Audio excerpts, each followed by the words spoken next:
Più che una foto di famiglia, un regolamento di conti a distanza, a Longarone Fiere si presentavano le torce olimpiche, atmosfera cordiale e di festa fra gli invitati. In assetto da quasi parata i pezzi da 90 di Fratelli d'Italia e Lega, impegnati in queste ore in una trattativa per la scelta del candidato presidente delle prossime regionali.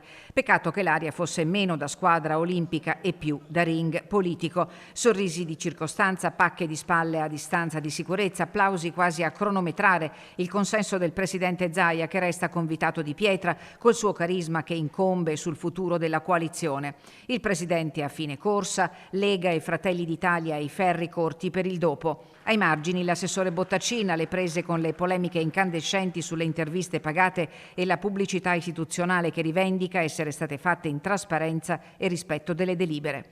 Mai più non è passato inosservato il gelo politico tutto interno a Fratelli d'Italia, con il senatore Luca De Carlo da un lato, l'eurodeputata Elena Donazzan dall'altro. In Veneto, spiega Donazzan, bisogna chiarire che c'è un'aspettativa alta nei confronti di Fratelli d'Italia, ma di Giorgia Meloni. I veneti scelgono la persona.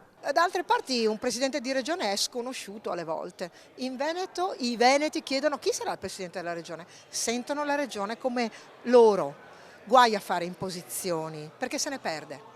Quindi se lei fosse un elettore di Fratelli d'Italia voterebbe Elena Donazzan o Luca De Carlo? Se fossi un elettore di Fratelli d'Italia voterei Donazzan, ovviamente. All'ombra delle torce spente a Longarone così si consuma un nuovo capitolo della resa dei conti nel centrodestra veneto, che fatica a mostrarsi unito con l'incognita della data del voto. Nelle scorse ore quella del 9 novembre, che circola insistentemente a Palazzo Ferrofini, ma per ora resta solo un'ipotesi.